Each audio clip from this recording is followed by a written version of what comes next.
So hello everyone, welcome in this video. इस video में हम डिस्कस करेंगे कि कल का जो ट्रेड था वो किस बेसिस पे हमें ट्रेड लेना था। ठीक है, मैं आपको बड़े टाइम फ्रेम का व्यू दूंगा डेली चार्ट का कि डेली चार्ट में क्या व्यू बन रहा था। जो डाउन साइड कल फिन निफ्टी में, ये जो फिन निफ्टी में 10 रुपए वाला 150 तक गया ना, क्या वो हम अपने हिसाब से प्लान कर सकते थे कि नहीं। ठीक है, हो और किसी का हो सकता है, उनकी कुछ और साइकोलॉजी होगी, किसी की और स्ट्रेटेजी होंगी, उनके हिसाब से उन्होंने पकड़ा होगा। ठीक है, लेकिन हमारे पास भी कुछ और छोटी छोटी और भी स्ट्रेटेजीज हैं जो और भी मतलब पॉइंट होते हैं। जैसे अगर आपके पास मान लो ज्यादा पैसा है, प्रॉफिट प्रॉफिट का पैसा है, तो आप एक्स्ट्रा ट्रेड ले सकते हो। अगर कुछ दिखता है ब्रेकडाउन या ब्रेकआउट तो ले सकते हो, अगर नहीं है तो फिर नहीं ले सकते, है ना। तो हम उस चीज को छोड़ देते हैं, उस चीज को नहीं अभी करेंगे, क्योंकि वो तो एक्स्ट्रा हुआ, फिर तो हम बहुत कुछ कर सकते हैं। ठीक है, जब एक्स्ट्रा पैसा होगा फिर तो हमारे पास बहुत कुछ है, और फिर तो हम हर लेवल पे ब्रेकआउट पे ले सकते हैं ट्रेड। ठीक है, मैं बात करूंगा नॉर्मल, कि हमारे पास नॉर्मल पैसा है तो हमें पहला ही ट्रेड ही प्लान करना होता है। नॉर्मली जो एक ही समझ आए उसी को प्लान करना होता है। ठीक है ना। सो ये जो 10 वाला 150 गया था फिन निफ्टी में, ठीक है, इसको हमने नहीं किया क्योंकि ये हमारे सेटअप के अंदर नहीं आ रहा था। ठीक है, वो कैसे नहीं आ रहा था वो मैं अभी आपको बताता हूँ। मेरा पॉइंट ऑफ व्यू क्या है उसके ऊपर, मैं क्या सोच रहा था। ठीक है, कुछ लोगों ने बोला है कि इस तरह से, जैसे संदीप भाई ने बोला था कि वो ट्रेड 13 मिनट में कुछ हेड एंड शोल्डर बना था। देखो, 13 मिनट नहीं देखना है। ठीक है, जो जिस टाइम अब 30 मिनट में ट्रेड कर रहे हो क्या, है ना। अगर आप 30 मिनट में ट्रेड ही नहीं कर रहे हो 30 मिनट के चार्ट पर, ठीक है, तो इसका कोई मतलब ही नहीं बनता, इसका कोई सेंस ही नहीं बनता फिर। ठीक है ना। अगर आप ट्रेड 5 मिनट में कर रहे हो या 15 मिनट में कर रहे हो, तो उसमें देखो, देखना है ना हमें, उसमें देखो ना। 30 मिनट का क्या, ऐसे तो कुछ भी दिखेगा, फिर 5 मिनट में भी कुछ ना कुछ दिख जाएगा। उसमें नहीं मिला तो 15 मिनट में देख लो, उसमें कुछ ना कुछ मिल जाएगा। 15 में नहीं मिला तो 30 में देख लो, उसमें कुछ ना कुछ मिल जाएगा। ठीक है, 30 को नहीं तो 1 घंटे का देख लो, उसमें कुछ ना कुछ मिल जाएगा। ठीक है ना। ऐसे तो कुछ भी मिल जाएगा, हर टाइम फ्रेम में कुछ ना कुछ रीजन बन ही जाएगा। लेकिन बात तो है ना कि आप कौन सा टाइम फ्रेम रोज देखते हो। नॉर्मल ट्रेड किस टाइम फ्रेम, हम 5 मिनट पे करते हैं ट्रेड, मान लो 5 या 15 मिनट में करते हैं। इन दोनों में देखो ना क्या बन रहा है, इन दोनों को देखना। ऐसा नहीं कि अगर इन दोनों में कुछ नहीं समझ आया तो आप बड़े टाइम में चले जाओ, और टाइम फ्रेम में और किसी टाइम फ्रेम में चले जाओ। ऐसा थोड़ी ना कर सकते, हमें तो इनमें ही देखना है ना। इनमें से हम 5 मिनट को ज्यादा प्रेफर करते हैं। ठीक है ना। तो इनमें देखना है तो ऐसा नहीं है मेरे हिसाब से, ऐसा नहीं कर सकते हम, क्योंकि 30 मिनट में तो फिर कुछ ना कुछ दिख ही जाएगा ना। और बड़े टाइम फ्रेम में चले जाते हो, अगर 30 में नहीं मिलता तो भी कुछ मिल जाता उसमें देखने को। ऐसा नहीं है, हमें 5 और 15 मिनट में ही देखना था। 15 मिनट के अच्छे लेवल ड्रॉ कर लो और 5 मिनट का पैटर्न देखो, उस लेवल पे कौन सा बन रहा है। ठीक है, तो उस बेस पे हमें ट्रेड करते हैं। देखो, डेली चार्ट के हिसाब से ना, अगर मैं भी आप सिंपल एक्सप्लेन कर देता हूँ सीधा जाकर, ज्यादा इधर उधर नहीं। देखो, जो निफ्टी 50 था ना, ये निफ्टी 50 है, जो फिन निफ्टी है दूसरे नंबर पे, तीसरे नंबर पे बैंक निफ्टी है। ठीक है, निफ्टी 50 जो था ना, ये तो अपने ऑल टाइम हाई के पास था। ठीक है, बिल्कुल यहाँ पे था, नो डाउट राउंड नंबर भी था 19,500 का। पहले भी यहाँ से नीचे आया था। कल ये फिर ऊपर जाने की कोशिश कर रहा था पहले हाफ में, लेकिन सैकड़ा में प्रॉफिट बुकिंग आ गई, नीचे आ गया। ठीक है, इसका तो मेरे लॉजिक बनता है, इसका लॉजिक ये है कि ठीक है, मान लो ये इंपॉर्टेंट रेजिस्टेंस है, पहले भी यहाँ से नीचे आया था। ठीक है, अब ये यहाँ पीछे क्लोज हुआ था यहाँ कहीं पे, आज ये गैप अप खुला है, और गैप अप खुलकर पहले ही वन वे में ब्रेक करने की कोशिश कर रहा है, ऊपर जाने की कोशिश कर रहा है। तो इतना दूर से जब चल कर जाएगा तो नहीं ब्रेक कर सकता, मुश्किल हो जाता है। तो वो वहां से नीचे आएगा। ठीक है, अगर वो वहां से नीचे आएगा तो इट मीन्स कि, क्योंकि डायरेक्ट तो ब्रेक नहीं कर सकता इतना दूर से जाकर, है ना। तो अगर यहाँ पे फिर से सेलर एक्टिव हुए तो वो फिर नीचे आ जाएगा, क्योंकि दूर से जाकर तो ब्रेक कर ही नहीं सकता। तो ये तो सिंपल ट्रेड था। ठीक है, इसमें तो लॉजिक हमारा बैठ रहा था कि ठीक है, ये एम पैटर्न बन सकता है, क्योंकि यहाँ से नीचे आया, ऊपर फिर से जाने की कोशिश कर रहा है, उसको क्रॉस करने की कोशिश कर रहा है, तो प्रॉफिट बुकिंग आ ही जाएगी। डेली चार्ट में अगर देखे डेली चार्ट में अगर देखे तो ये हमें पता है कि ये रेजिस्टेंस है, पहले वहां से नीचे आया, अब अगर फिर से इतना नीचे से जाकर फिर डायरेक्ट ब्रेक करने की कोशिश करेगा तो नहीं होगा, इसको इसके पास में होल्ड करना पड़ेगा एक दिन में ना। तो ऐसे नहीं ब्रेक कर सकता, तो इसने ब्रेक किया ही नहीं, क्योंकि मॉर्निंग में स्ट्रेंथ दिखाने की कोशिश कर रहा था, तो फिर पूरा दिन था, सेलर ने फिर दबा दिया। तो इसमें तो मैं मानता हूँ कि चलो ठीक है, डाउन साइड ट्रेड ले सकते थे। क्यों? क्योंकि इसमें जो रेजिस्टेंस था उसके ऊपर वन वे मॉर्निंग में जाकर ब्रेक करने की कोशिश करी, बाद में साइडवेज हुआ, होल्ड था कि एम पैटर्न बना, नीचे आ गया, सिंपल, इसका तो ट्रेड बनता है।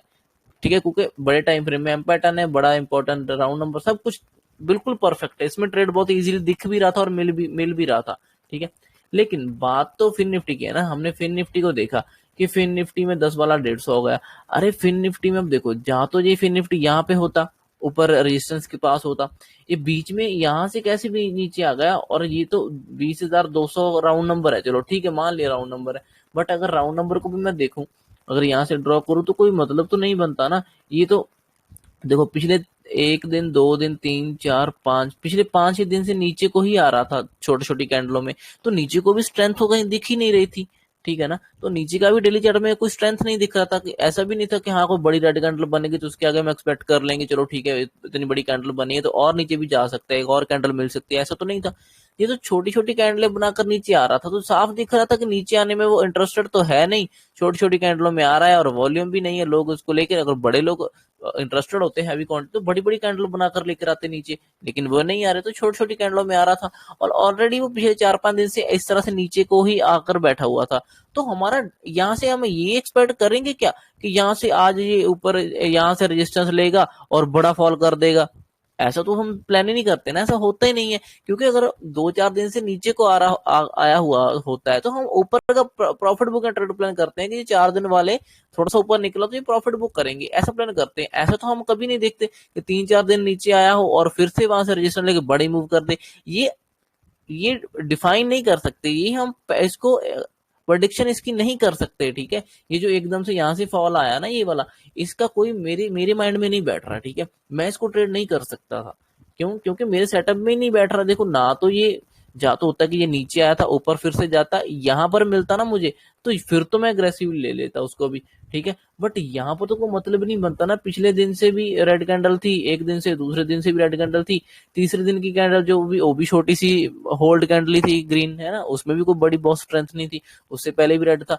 तो ये आ तो नीचे रहा, तो ये तो बहुत अच्छी ट्रेंड लाइन बनाता हुआ आ रहा था, ठीक है ना, ये बहुत अच्छी ट्रेंड लाइन बनती हुई आ रही थी। तो यहाँ से ट्रेंड लाइन से हम ऊपर का ब्रेकआउट देखते हैं, क्योंकि अगर स्टॉक को नीचे आना है प्राइस को नीचे, तो इस तरह से थोड़ी ना आता है, ये फ्लैग सा बनाकर थोड़ी ना आता है नीचे, ठीक है ना।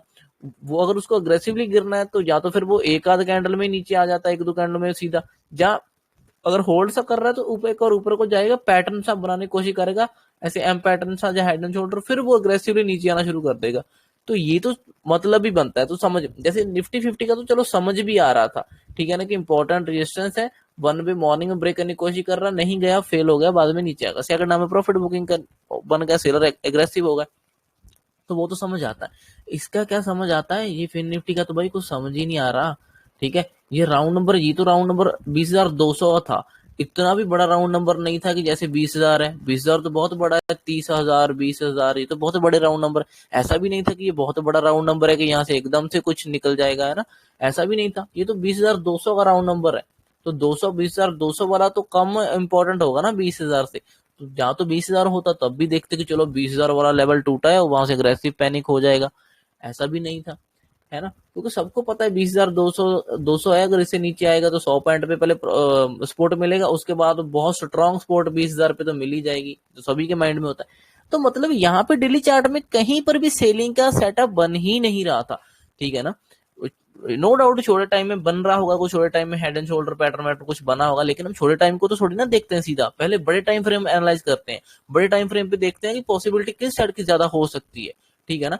उस हिसाब से हम उस साइड का डायरेक्शन पकड़ने के लिए फिर छोटे टाइम फ्रेम में जाकर ट्रेड करते हैं। तो यहाँ पर ऊपर की साइड का डायरेक्शन बन रहा था, नीचे का नहीं, क्योंकि ये 4 5 दिन से नीचे को आ रहा था, ये चैनल बनता हुआ आ रहा था छोटा छोटा, तो हमें लग रहा था कि चलो ये एक मूव है, इसका ये 50% के करीब 50 40% के करीब हो चुका, अब ये ऊपर को ही निकलने की कोशिश कर सकता है, ठीक है, पैटर्न फिर बाद में बेशक नीचे आ जाए, लेकिन यहाँ से ऊपर ही जाएगा, हम नीचे नहीं। अब 3 दिन से 2 दिन से रेड कैंडलों में तो ऑलरेडी था, तो मैं एक्सपेक्ट नहीं कर सकता कि फिर से यहाँ से सेलिंग इसीलिए कितना अग्रेसिवली गिर जाएगा। तो ये अनएक्सपेक्टेड था मेरे लिए, ठीक है, आपका पता नहीं आप किस तरह सोचते होंगे, बट मेरे लिए ये अनएक्सपेक्टेड था, मैं ये एक्सपेक्ट नहीं कर सकता, ना ही इसमें प्लान कर सकता था, इसलिए मेरा ये डाउन साइड ट्रेड नहीं बना। इसमें मेरा मूड भी ऑफ नहीं हुआ कि मैंने 10 वाला 150 होगा मैं पकड़ ही नहीं पाया, हर चीज नहीं पकड़ोगे, ठीक है भाई, हर बाकी चीज और लोगों के लिए भी है मार्केट में, ठीक है, सब कुछ हमें ही नहीं देना मार्केट को, ठीक है। तो ये एक मेरा लॉजिक था, मेरा रीजन था, क्योंकि मुझे डेली टाइम फ्रेम में कहीं पर भी सेलिंग नहीं दिखी थी, ठीक है ना। आप बताओ मुझे, ये 2 दिन से रेड कैंडल थी पिछली, ठीक है, ये जो बड़ी कल रेड कैंडल बड़ी कल की बनी है, आप बताओ मुझे, आप ये कैसे प्लान करते हैं, अगर डेली चार्ट में देख कर कैसे एनालाइज करते हैं, पिछले 2 दिन की कैंडल रेड है, ठीक है, अब बताओ मुझे आप कैसे प्लान करते इसको, क्या करते सोच कर, कहाँ से प्लान कर लेते कि सेलिंग है, ना तो है एम पैटर्न है, ना वो हेड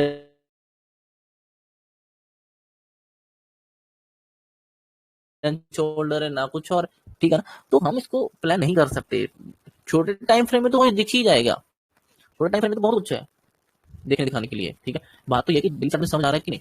अगर इसको इसको उसके बाद ये देखो, ये जो बैंक निफ्टी का है, बैंक निफ्टी के अगर देखो तो इसमें भी ये रेड कैंडल एक्सपेक्ट नहीं कर सकते, क्योंकि ऑलरेडी एक ग्रीन कैंडल थी, उसके बाद इतना बड़ा गैप डाउन खोला, रेड कैंडल बनी, नीचे क्लोज किया, फिर एक कैंडल वोलेटाइल बनी, ऊपर नीचे किया, वो भी रेड कैंडल में क्लोज हुई, ठीक है। उसके बाद मैं फिर से बड़ी रेड कैंडल नहीं एक्सपेक्ट कर सकता, ठीक है ना। जहाँ तो कोई अच्छा सा पैटर्न बनकर आ रहा होता, ब्रेकआउट हो रहा होता, कोई अच्छे पैटर्न, कोई इंपॉर्टेंट, जैसे ही मान लो ये रेंज है, ये नीचे वाली, ठीक है, इसको अगर यहाँ से ब्रेक कर रहा है तो मैं मान लूं कि ठीक है भाई, 3-4 दिन कंटिन्यूसली फॉल बड़ा हो सकता है, क्योंकि लेवल ब्रेक अंदर आ गया, लेवल ब्रेकआउट जो हुआ था फेल हो गया, तो नीचे घुस जाएगा, सब पैनिक में निकलेंगे, ये सब तो निकल ही जाएंगे। तो मैं फिर तो मैं मानता हूँ कि चलो ठीक है, फिर तो अभी यहाँ पर तो नहीं कुछ हो सकता ना, यहाँ पर तो ऐसा कुछ नहीं, तो मैं ये तीसरे दिन भी रेड कैंडल एक्सपेक्ट नहीं करता, ठीक है ना। तो मेरे कहीं पे भी सेटअप में ये आता नहीं है, क्योंकि ये पैटर्न वैटर्न कुछ दिख नहीं रहा था डेली टाइम फ्रेम में, स्पेशली सेलिंग साइड का, ठीक है। और अब देखो, अब 3 दिन से डाउन आया हुआ है, 3-4 दिन से, ये तो पूरा फिन निफ्टी अगर देखो तो नीचे कोई आ रहा है, प्राइस एक्शन समझो तो और हम नीचे सोच नहीं, प्लान नहीं कर सकते कि और नीचे जाएगा, वो तो प्लान नहीं कर सकते ना, ठीक है। तो हमें देखना होगा कि यहाँ कहीं से सपोर्ट लेकर ऊपर को आए, एक रेड कैंडल अच्छी खासी ग्रीन कैंडल बनाए, वो ही एक्सपेक्ट कर सकते हैं कि ये चैनल सा ब्रेकआउट होगा और बाइंग साइड मूव आएगा, यही यही तो प्लान कर सकते हैं, और कुछ नहीं कर सकते। निफ्टी में भी, बैंक निफ्टी में भी यही है, 3-4 दिन से तो नीचे आ रहा था, तो आज भी अगर हम, क्या आज भी अग्रेसिवली रेड कैंडल सोच रहे हो? नहीं, या तो तुझे वोलेटाइल होकर इनसाइड में क्लोज करेगा, या फिर उसको ऊपर जाना होगा, दो चीजों में से एक चीज कर सकता है, नीचे जाने का भी इतना नहीं। देखो, नो डाउट कि ये जो स्पोर्ट है फिर निफ्टी का, ये इसको ब्रेक करके कैसे इसको स्पोर्ट लेने आना है, बट इसका मतलब ये नहीं है कि वो 2 दिनों में ही बड़ी बड़ी कैंडलों में सीधा नीचे आ जाएगा, ठीक है, ऐसा भी नहीं, वो तो पैनिक हो जाएगा ना, फिर वो तो आराम से आएगा, वो धीरे धीरे होल्ड करता हुआ। तो यही मेरा एक सिंपल सा लॉजिक था, इसमें कोई रॉकेट साइंस नहीं था, क्योंकि यहाँ पे कोई खास पैटर्न वैटर्न नहीं बन रहा था, कुछ नहीं दिख रहा, 2 दिन से ऑलरेडी नीचे ही आ रहा था, तो मैं तीसरे दिन भी इतना बड़ा एक्सपेक्ट हम कर ही नहीं सकते कि यार वो 10 वाला फिर 150 चला जाए, है ना। जहाँ तो होता कि ये भी टॉप के पास होता, यहाँ कहीं टॉप के पास होता, तो फिर मान लेते कि चलो इसमें भी ये एम पैटर्न बन जाएगा, फॉल हो सकता है, तब तो वहां पे पकड़ा जाता है, हर जगह पे नहीं। ये मार्केट ने मेरे हिसाब से हमको गलत दिखाया, ताकि हम अपने डिसिप्लिन से दूर हो जाए, ठीक है, डिसिप्लिन तोड़ ले, जहाँ फिर वो हम वही डी रेल हो जाए, है ना, जिस पटरी पे चल रहे हैं उससे उतर जाए, जो जो सोच कर समझ कर, मतलब कि ये हमारे इमोशंस को खराब करने के लिए मार्केट ने ये किया है, ठीक है, बड़े लोगों ने इमोशन खराब करने के लिए आपको सबका ये किया है, तो इसमें अपना इमोशन खराब नहीं करना है, ठीक है, अपने रूल्स के ऊपर स्टिक रहना है, ठीक है। दूसरी बात, ये नीचे वीकली चार्ट है, वीकली चार्ट में आप सब देखो, सभी ने ये अपने ऑल टाइम हाई ब्रेक करके ऊपर क्लोजिंग करी है, और ऊपर की तरफ है, और सभी में शूटिंग स्टार कैंडल बना हुआ है, ठीक है ना, बहुत बड़ा। इसके बाद एक बड़ी रेड कैंडल एक्सपेक्ट करते हैं सभी लोग, हम भी वही कर रहे हैं, ठीक है, हो सकता है नीचे सपोर्ट लेने के लिए आए, क्योंकि ये शूटिंग स्टार जो कैंडल है बहुत एग्रेसिव कैंडल है, ठीक है ना, बहुत ऊपर गया था, बहुत ही नीचे आया। तो निफ्टी थोड़ा सा कम है, बाकी फिन निफ्टी और बैंक निफ्टी थोड़ा ज्यादा है। सो एक्सपेक्ट कर रहे हैं कि इस वीक थोड़ा सा नीचे को ही आएगा, बट इसका मतलब ये नहीं है कि ये रोज रेड रेड रेड रेड बनाकर ही नीचे घुस जाएगा, ऐसा भी नहीं है। ऐसा आएगा तो हम ट्रेड नहीं करेंगे, हम अपने जो प्राइस के हिसाब से प्लानिंग करते हैं उस हिसाब से करेंगे, हो सकता है आ जाए, बट हमारे समझ में नहीं आएगा वो, तो हम नहीं करेंगे, ठीक है ना। सो हम अपने रूल्स के हिसाब से बैठे रहेंगे। तो मैं चाहता हूँ कि इसमें थोड़ी सी एक आध ग्रीन कैंडल मिले, थोड़ी सी कुछ एक आध दिन, फिर उसके बाद नीचे आए ना, फिर सही है, हमें भी हो जाएगा कि चलो ठीक है, नीचे आया था, पुल बैक ले लिया, फिर नीचे आ रहा है पुल, तो ऐसे करके चला जाए, नो प्रॉब्लम, फिर तो हमें कोई दिक्कत ही नहीं है, ठीक है ना। तो यही है, सिंपल सा लॉजिक था, आई होप कि आपको ये थोड़ा सा समझ आया होगा आइडिया। और टाइम फ्रेम जिस पे ट्रेड करना होता है उसी पे देखा करो, फालतू में देखा मत करो, 30 मिनट का, 1 घंटे का, और ये उधर उधर, है ना, वो ना देखो, क्योंकि जिसमें करना है वो देखना है हमें, तो बाकी से मतलब नहीं, बाकी में तो कुछ भी मिलता वो मिल ही जाएगा फिर कुछ ना कुछ तो, ठीक है। तो वो नहीं है मेरे हिसाब से, तो बस यही था, ठीक है। Thank you so much for watching this video, bye.